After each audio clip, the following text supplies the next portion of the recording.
Buenos días, muy agradecido por esta nueva invitación a participar en estas nuevas jornadas en la Escuela Luis Racetti en el Instituto de Medicina Experimental de la Universidad Central de Venezuela.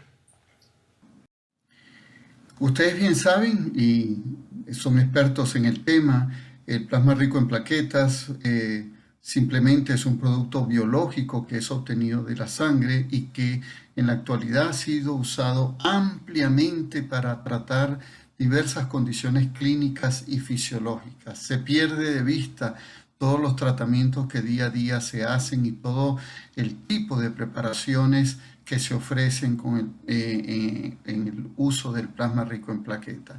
Es importante llamar la atención que es tan famoso el uso de este producto, que este dispositivo, esta centrífuga, en algún momento centrífugas para obtener el plasma rico en plaquetas, fueron muy compradas, muy adquiridas en diferentes consultorios, unidades para obtener el plasma rico en plaquetas y ofrecerlo para una gran cantidad de condiciones en personas o en pacientes.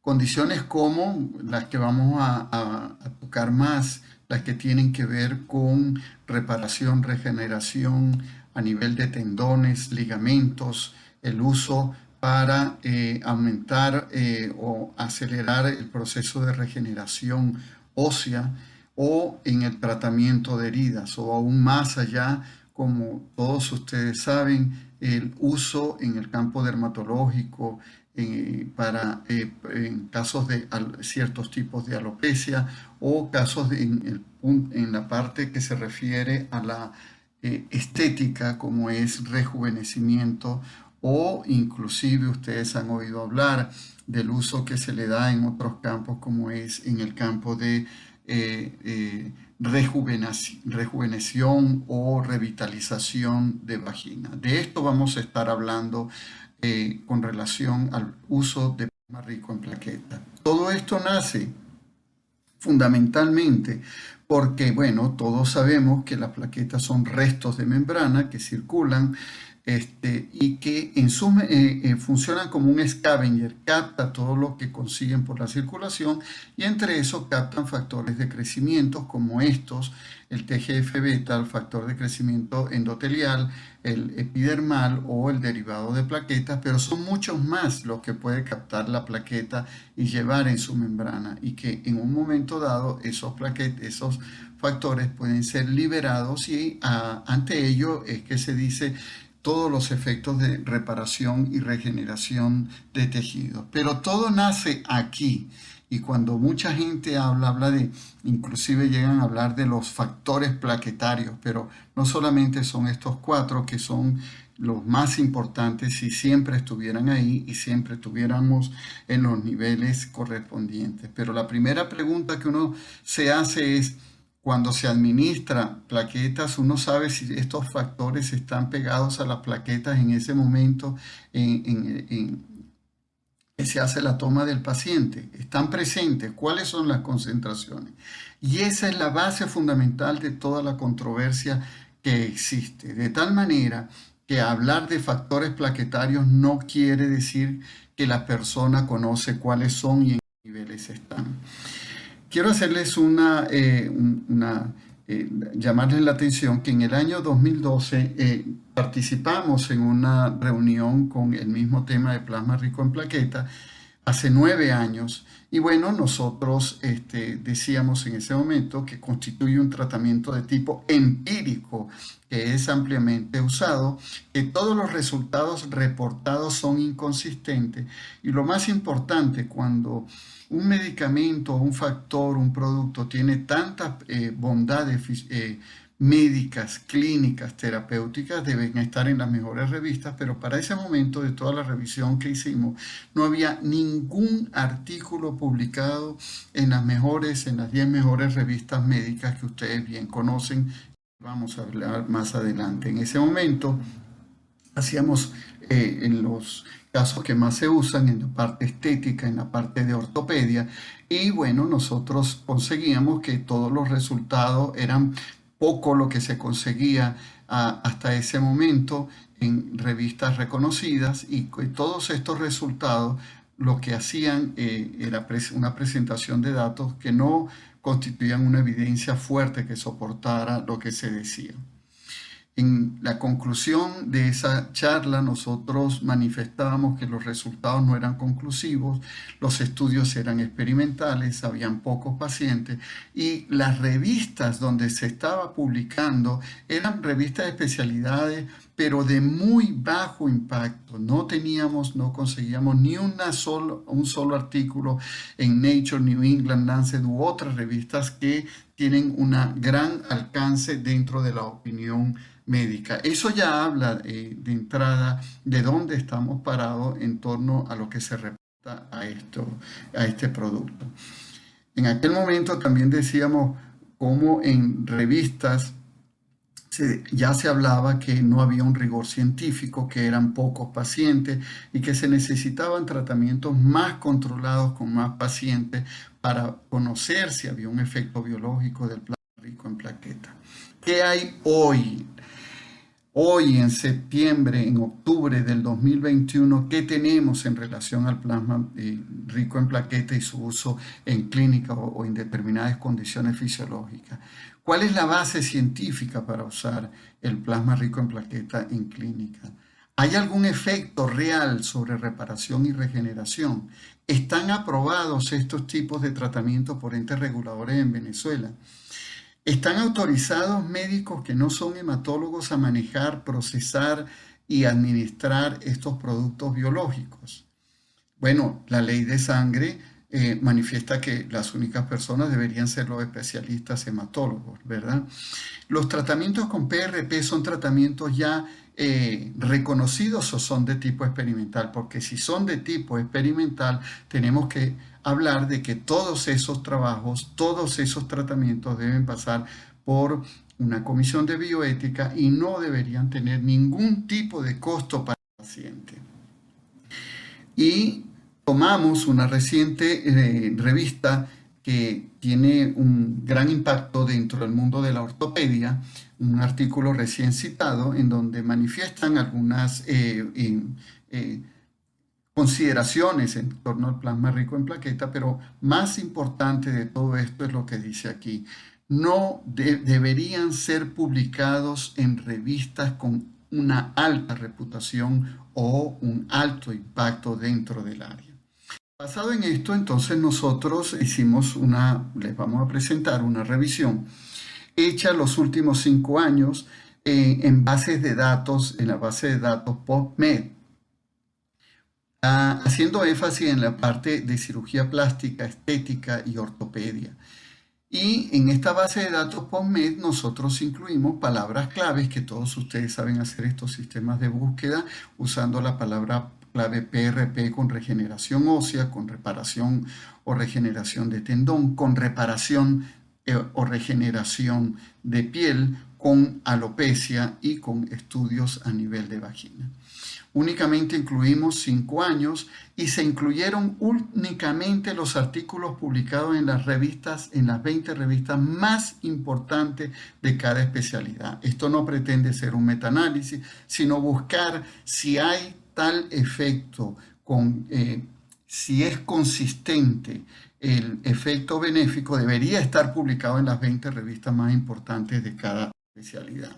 ¿Y dónde buscamos eso? Bueno, hay diferentes maneras. Uno lo puede buscar en lo que era antes el Science Citation Index, que lo usamos ahora en la base de datos Imago, que también tiene la posibilidad y ustedes pueden buscar cuáles son las revistas más importantes. Y ustedes pueden ver que en el campo biomédico, aquí están las 9 revistas más importantes que ustedes pueden conseguir teniendo todas las áreas: Nature, Science, New England, Cell, PNS, JAMA.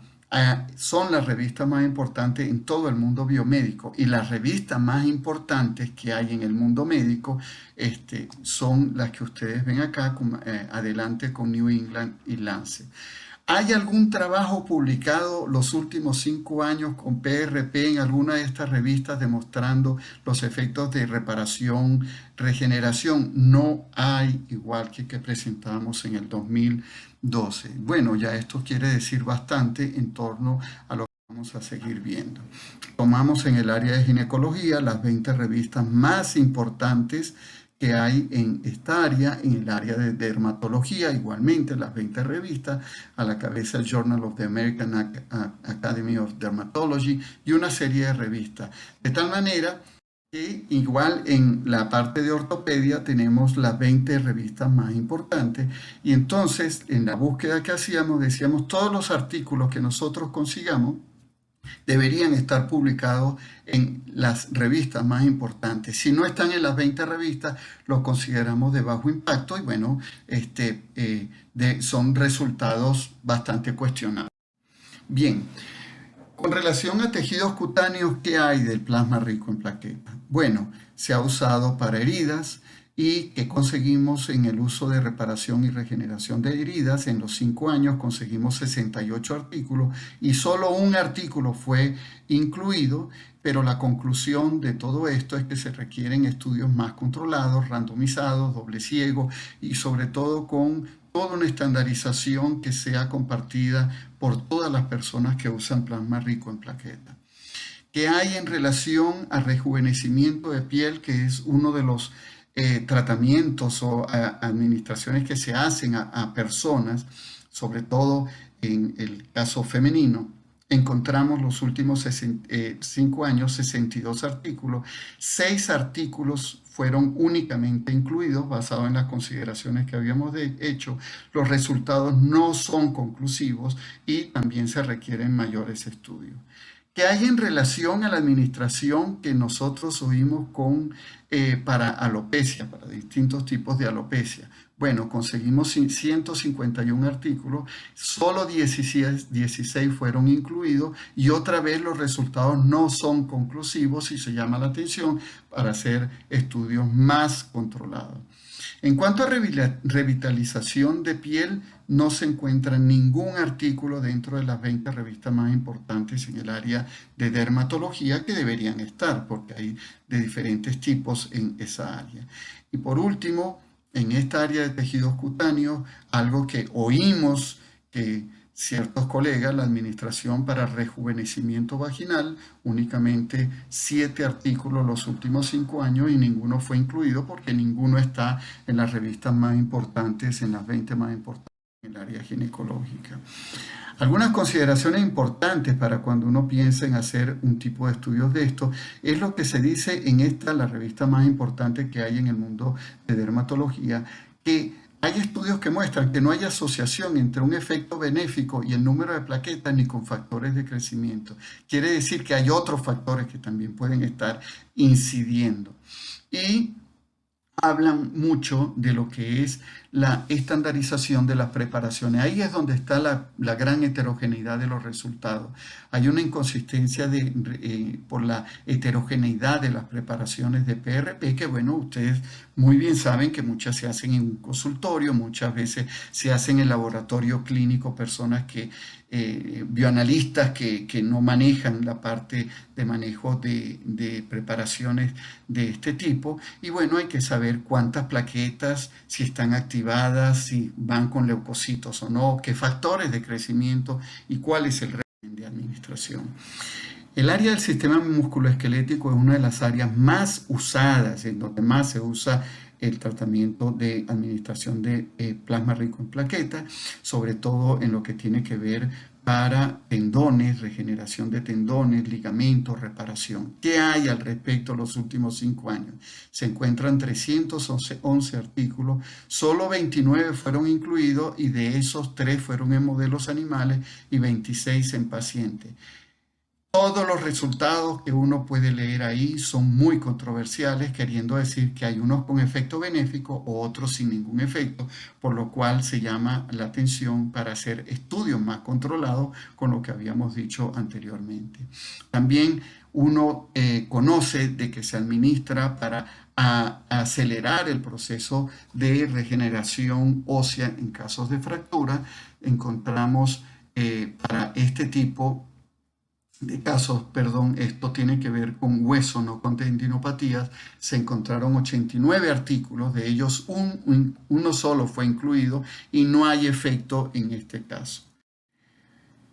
Más uno puede buscar en el área de rodilla que ustedes también conocen, que se administra continuamente, se están administrando, y vean para el 2019 solo habían 408 artículos y de ellos solo 60 artículos fueron seleccionados con resultados controversiales. En el área de músculo esquelética, las lesiones en tendones, todas las revistas importantes mencionan que la evidencia es insuficiente. Cuando uno quiere buscar más, bueno, se va a la base de datos de Cochrane, que es donde se hacen los metaanálisis más importantes, y vean para el 2016 sigue igual. La calidad de estos tipos de tratamiento es muy baja, la calidad de los resultados obtenidos, inclusive para lo que es la curación en lesiones, en defectos óseos grandes, es insuficiente. Inclusive en los tratamientos que se usan a nivel periodontal es de muy la evidencia. Vean lo que se dice en esta revista, que es una de las más importantes del mundo médico, en relación a la concentración. ¿Qué es lo que hay en ese plasma rico en plaquetas? Bueno, revisando, haciendo metaanálisis, igual ellos muestran que hay una gran heterogeneidad entre los sistemas de separación de PRP, y bueno, alguna gente puede decir que usa el mejor sistema, pero eso no es así. Y también hay una gran heterogeneidad en cuanto a la concentración de plaquetas, leucocitos o factores que tienen eso. No se sabe realmente, cuando uno hace esta pregunta, cuántas plaquetas o qué tipo. La persona no, la persona que administra no sabe qué tipo de factores pueden estar circulando. Mencionan factores plaquetarios, pero esos no son factores plaquetarios. Esos son factores que la plaqueta pega en su membrana mientras está circulando.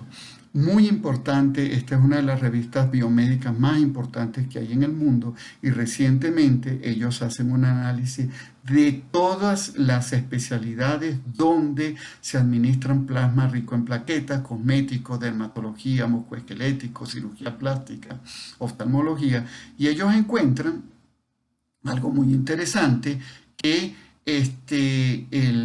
el 44, ellos reportan que solo el 33% dicen, hablan, describen algún tipo de composición de cómo está constituido el PRP que están administrando. Pero vean algo importante: el 61% de los casos de PRP, ellos dicen que son favorables esos resultados, pero no hay ninguna diferencia en cuanto a, en todos los estudios hechos en todas las especialidades, todos mantienen el mismo porcentaje de beneficio. En conclusión, ¿qué tenemos? Que basado en trabajos publicados en las revistas biomédicas de mayor impacto a nivel mundial, como las que le mencioné, los resultados son controversiales y siguen siendo controversiales. Las evidencias actuales no son consistentes con los efectos benéficos reportados. Se necesitan realizar más estudios controlados, deben estandarizarse todos los protocolos a usar. Debe administrarse, en nuestra opinión, que debe estar bajo la supervisión en el procesamiento y uso de médicos hematólogos. Debe ser considerado como protocolos experimentales, porque si los datos son controversiales y no conclusivos, entonces debe considerarse experimental, por lo cual deben ser estudiados, aprobados por comisión de bioética sin ningún costo para los pacientes. Los entes regulatorios, en nuestra opinión, ante los datos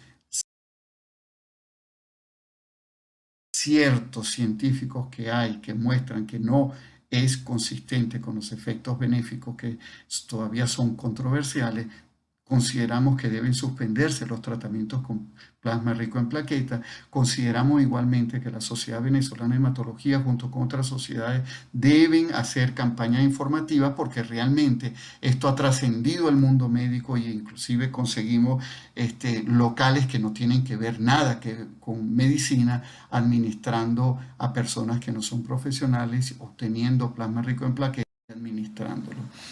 Quiero decirles que nosotros en la unidad de terapia celular usamos plasma rico en plaquetas para incluir células.